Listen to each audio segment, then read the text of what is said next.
काय सांगा जिजाऊ कन्स्ट्रक्शनवरती मोठ्या प्रमाणात आरोप करण्यात येत आहेत की जे रस्ते होते त्याला जे खड्डे पडण्याची करण्यात येते म्हणजे अनेक आरोप तुमच्यावर होते काय सांगा? सर्वांना नमस्कार. पहिल्यांदा आपल्याला सांगतोय की जे कोणी आरोप करणार होते त्यांच्याकडे किती अभ्यास आहे परमेश्वराला माहिती. सगळे बिनबुडाचे आरोप होते. अज्ञानीपणाचा एक कळस होता. आपलं कुठलं तरी आंदोलन किंवा कुणाचा तरी भ्रष्टाचार रोखण्यासाठी किंवा दाबण्यासाठी कोणाला तरी एका चांगल्या माणसाला किंवा चांगले काम करणाऱ्या व्यक्तीला बदनाम करण्याचा एक कुटील कटकारस्थान होतं. हे मी जाहीरपणे आपल्याला सर्वांना सांगतोय. मुळात जिजाऊ कन्स्ट्रक्शन आणि माझा 2018पासून कुठलाही संबंध नाही आहे. 2022ला पण 23ला इथे वारेट इथे अपघातामध्ये याच अपप्रवृत्तींनी ते एका तरुण रात्री 12:30-1 वाजता जात असताना खड्ड्यामध्ये पडून अपघाती निधन झालं, दुर्दैवी निधन झालं. त्याबाबतही याच अशा अपप्रवृत्तींनी पोलीस केस करण्याचा प्रयत्न केला होता. माझ्या भाच्यावरती पोलीस केस झाली होती त्या प्रकरणामध्ये. नंतर पोलिसांनी तपासामध्ये सदर गोष्ट चुकीची झाली, निदर्शनास आणून दिलं कोर्टाच्या आणि त्याच्यातून ते दोषमुक्त झाले. याच प्रवृत्तींनी डॉक्टर श्रीकांत शिंदेसाहेब विधानसभेच्या प्रचाराला इथे आंबाडीला आले होते. त्यावेळेस अशाच प्रकारच्या खोट्या भाषणं जोडली होती का मुख्यमंत्री साहेब पाठीशी घालतायत यांना अशा प्रकारच्या कुटकारस्थांना. आणि इतक्या लहान माणसांना की ज्यांचा समाजाला कुठलाही उपयोगच नाही, ज्यांच्याकडे कुठलाही कामधंदा व्यवसाय नसताना अय्याशी जीवन जगतात.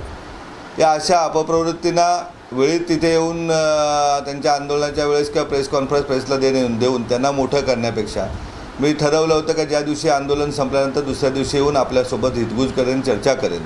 मी आपल्याला अगदी जाहीरपणे सांगतो आहे. मी माहिती घेतली पूर्ण का जिजाऊ कन्स्ट्रक्शननी जे काम केलं होतं 2019-20ला 1 कोटी रुपयाचं आंबाडी ती भिवंडी खड्डे भरण्याचं काम होतं आणि ते खड्डे नियमित भरत होते. त्या अगोदर त्याच वेळेस 21-22ला सॉईल स्टॅबिलायझर जे कुडूस भागामध्ये आणि खुपरीमध्ये जे सॉईल स्टॅबिलायझर म्हणून PWDने इस्टिमेट बनवलं होतं का जे काम करत असताना एक मशीन असते, त्या मशीननी पहिला मातीचा थर व्यवस्थित कॉन्क्रीट केला जातो, त्याच्यावरती डांबरीकरण केलं जातं. तेही 100% काम केलं होतं. ते 2 वर्ष काम व्यवस्थित राहिल्यानंतर खालचे थर खराब असल्यामुळं काही भागामध्ये तिथेही खड्डे पडले.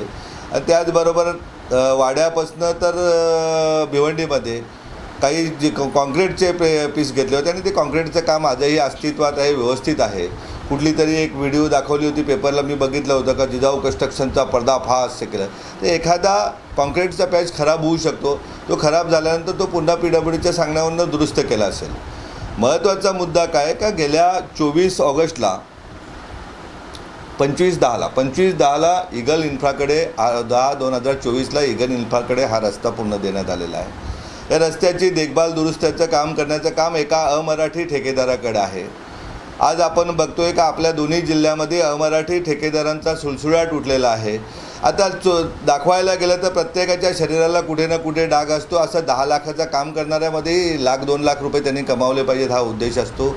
10 कोटीच्या कामामध्ये त्यांनी 1 कोटी रुपये की 70, 50, 60 लाख रुपये कमावले पाहिजेत, कारण त्याच्यावरच त्याचा उदरनिर्वाह चालत असतो.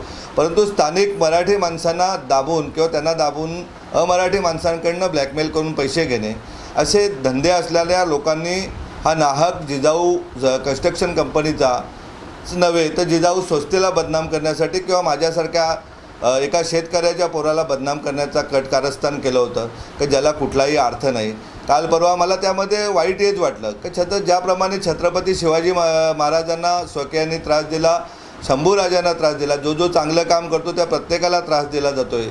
परंतु काल परवा मला वाईट हेच वाटलं का काही लोक का एखाद्याच्या आईला 10 वर्षापूर्वी भक्तिवेदांत हॉस्पिटलमध्ये उपचार केलेला मी वाड्या तालुक्यातील एक आबिडकर गावचा तरुण, तो दसऱ्यासारख्या शुभ दिवशी त्याचं काय कामकाज नाही, काही नाही, निरर्थकपणे एका ग्रुपला बोलत होता.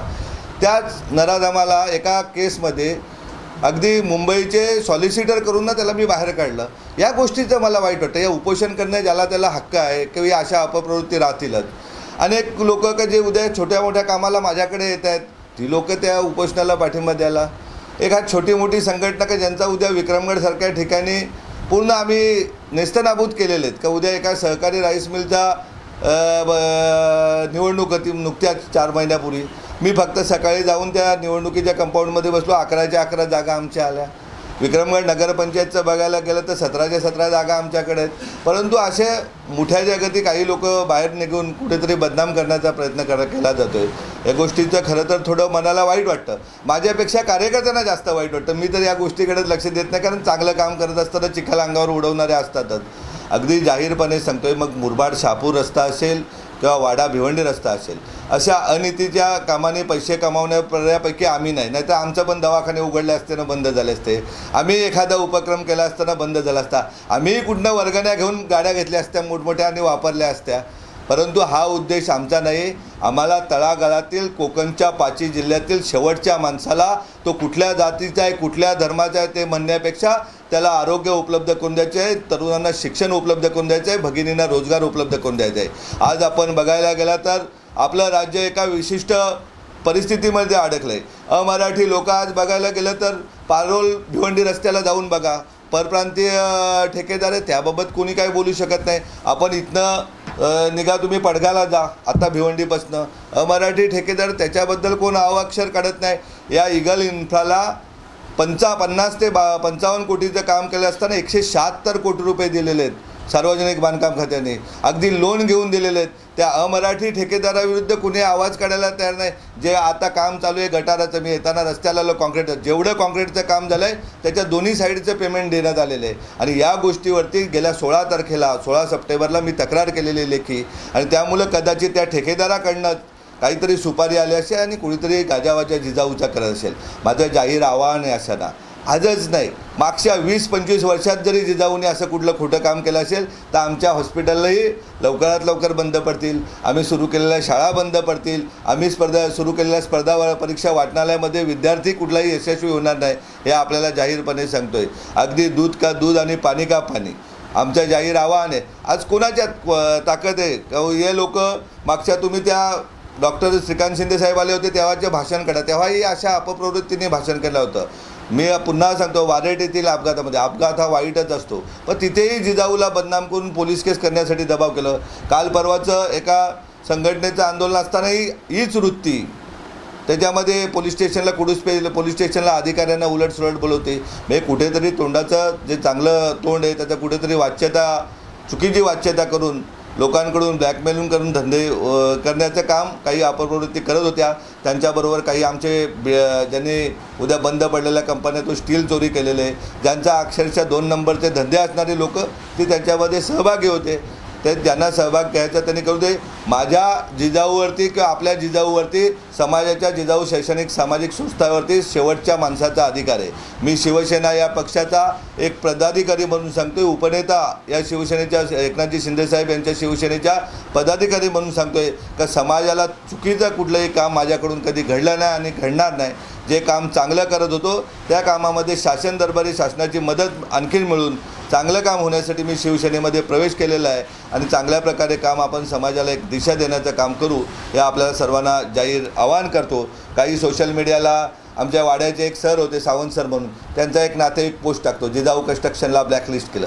आणि तो काळा का गोरा त्या माणसाला मी ओळखत नाही. आमचे कार्यकर्ते सध्या त्याला हे करू, अरे ज्याला ओळखत नाही त्याला कशाला त्याची ओळख निर्माण करायची. ज्यांचं कार्य काय आहे, आजही आईवडिलांच्या नावाने जगणाऱ्या लोकांना आम्ही मोठं करणार आता नाही. जो व्यक्ती स्वतःच्या आईवडिलांची काळजी घेऊ शकतो, जो व्यक्ती समाजाची काळजी घेऊ शकतो, त्यांच्या आम्ही पाय धुवून प्यायला तयार आहोत. त्याचप्रमाणे तुमचा आरोप होता तर कोट्यवधी रुपयाचा भ्रष्टाचार जिजाऊ संघटनेने केलेला आहे आणि त्याच माध्यमातून कन्स्ट्रक्शनच्या माध्यमातून तुम्ही समाजसेवा करता, असंही आरोप होता. आम्ही तेच सांगितलं ना, मग आमचे पण जसे इथे नाक्यावरती अनेक दवाखाने उघडतात परत बंद पडतात, जे असे हप्ते घेऊन का चोऱ्या होतात ना, त्यांचे असं होत आहे. आमचा एकदम वेळ आली तर आम्ही कर्ज घेऊन पण आम्ही सामाजिक काम करत आहे. आमचा उद्देश नेक आहे का जे कोण बोलत आहेत ना, त्यांच्या समाजाच्या एका आईवडील नसलेल्या विद्यार्थ्याला जिजाऊने IPS केलेलं आहे. म्हणजे कोणी बोलतात अगदी शेतकऱ्याच्या शेतमजुराच्या मुलामुलींना नोकऱ्या देण्याचं काम करते. भ्रष्टाचाराच्या विरोधात मी स्वतः आहे, जिजाऊ आहे. परंतु व्यवसाय बंद करून आम्ही काय हप्ते घेऊन काय कंपन्यांना विकून आम्ही स्वस्त नाही चालवणार. व्यवसाय हा व्यवसाय, एका बाजूला भाचे असतील, पोरं असतील ते करतील आणि बिझनेसमधूनच आलेल्या पैशातून जो नफा आहे त्या नफ्यामधून सामाजिक काम चालतंय, भ्रष्टाचार करून नाही चालत. तुम्ही महायुतीमध्ये आहात आणि महायुतीच्याच एका नेत्यांनी, बड्या नेत्यांनी सांगितलं की जर कधी त्यांना ब्लॅकलिस्ट करण्याची प्रक्रिया जर सुरू आहे तर अशांना पुन्हा ठेका देणं करोडो रुपयांचा, त्याच्यामध्ये अधिकाऱ्यांची चौकशी झाली पाहिजे.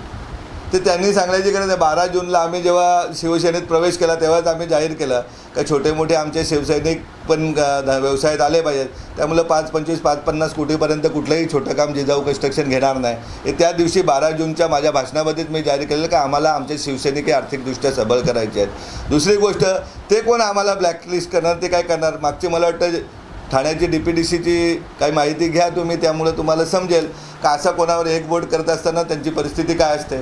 आम्ही काय बिन भांडवली काम करणारी लोकं नाहीत का, आज इकडे तक्रार करा का इकडे टक्केवारी खाणारे त्याच्यातली लोकं नाही आहेत. आणि महायुती आदरणीय देवेंद्र फडणवीस साहेब, अजितदादा आणि आमचे नेते एकनाथजी शिंदे साहेब यांच्यामार्फत महायुती व्यवस्थित काम करत आहे. महायुतीनेच उद्याला हे काम लवकर होण्यासाठी 135 कोटी रुपये दिले, परंतु एका अमराठी ठेकेदाराने त्याचा दुरुपयोग केला का ते बिल काम झाल्यानंतर पैसे घ्यायचे असतात, परंतु त्याने ॲडव्हान्स उचलून मोकळा झालेला आहे. त्याकडे आपण लक्ष वेधलं तर बरं होईल. शेवटचा प्रश्न, या आंदोलनाच्या माध्यमातून एक आरोप लावण्यात आला होता, आता जो मगाशी आंदोलन झाला त्याच्यामध्ये आरोप लावण्यात आला होता की जेव्हा कन्स्ट्रक्शनने जे कामं घेतलेली होती त्याची कालमर्यादा जी आहे ती खड्डे बुजवण्याची 2019 पर्यंत आहे, परंतु ते न घेता पुन्हा ठेका देण्यात आला. तसं काही नाही. जेव्हा एखादं दुसरं काम केलं जातं आहे वर्क ऑर्डर, मी तेच म्हणतो ना तुम्हाला, 25/10/2025ला इगल इन्फ्राला पूर्ण रस्ता सुपूर्द केल्यानंतर आमचा कुठलंही स्वरूप येत नाही.